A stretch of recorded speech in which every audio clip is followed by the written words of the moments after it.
Who is that? For me, this is very personal. He's got my name. You told me that your guys don't do interviews, so I had to hire new guys. I'm here for the casting. Who's he? You're a juicy part. First of all, I loved this film. It's absolutely incredible. To me, it really displays the spirit of America. It really celebrates people's differences in achieving the impossible and still learning from people that may take a different approach than you. Greg, you're one of television's most prolific writers and producers. You don't direct many films, but when you do not miss. What was it about this project that stood out to you? Well, thank you for that. I would say probably the way you just described it was my hope. You know, you don't get sent that many things that were someone like Scarlett Johansson, you know, is starring in it and producing and choosing to throw her weight at this moment in her career behind a big budget original story. And so when I was told about it, even before I read it, I hoped I connected with the story. And then the world of NASA and just the tone and the heart and the humor of it, I was drawn in by immediately. And you know, that for me, that bell kind of goes off of like, oh, I can't screw this up, you know? And when I get that sense of like, oh gosh, I can't, this is too good. It's too great an opportunity, too much of an opportunity to work with people like Ray, which I'd always dreamed of doing, you know? And so, yeah, I would say those were the things that attracted me.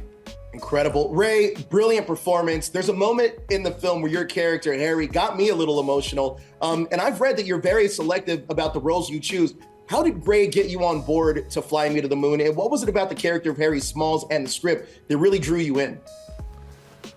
Well, I mean, I read the script when it came over, and my agent told me the people that are involved with it. I had never met Greg before. I knew of him, but it was very intriguing, this whole project.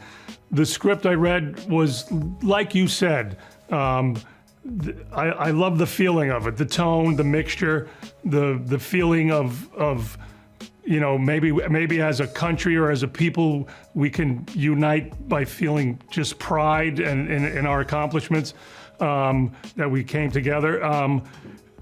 When I met Greg then, we talked about it. My role in the original script was slightly underwritten, I guess, if for lack of a better word. And Greg agreed, and they went back and worked on it a little, and they gave it, that scene you're talking about came from that conversation, you know, from Greg going back. So once that happened, I just said, I'm on board. Yeah. That's incredible, absolutely incredible. Greg, I'm a space nerd. Many might think that NASA might shy away from a film that kind of depicts a shadowy figure in the US government who's ordering a filmmaking of a fake moon landing. But this film did have the support of NASA and several technical advisors who were a part of the Apollo years. Can you talk about that a little bit? Yeah, I mean, I'm not sure I would have done it if they weren't a proponent of it, because I knew that we wanted to celebrate as much as, but you could only do that you couldn't pretend like this doesn't exist, you know, by actually embracing this, one of the original conspiracy theories. I think that looking at that to sort of say, but to tell a story about why the truth is important. And you know, especially in this era and in this moment. And I think NASA got that part of it. From the very beginning, they got that this was as much a vehicle, a fun, entertaining vehicle, but a vehicle to show, isn't it amazing, like what we all can do when we're unified?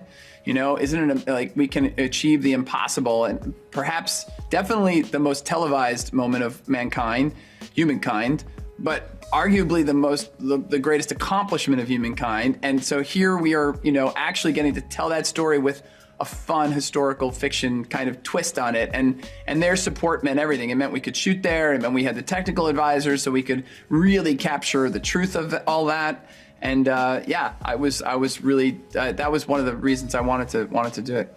That's amazing. Well, look, thank you guys so much for your time. The film is absolutely incredible. And I, like you said, Ray, I love the blended tones in this. We're really balancing the comedy aspect and the seriousness of the space race. But tremendous job, guys. Thank you so much. Appreciate it. Thank you so much. Thank you. My Armstrong is a whiny little bitch. We have to recast. I think we should have gotten Cooper.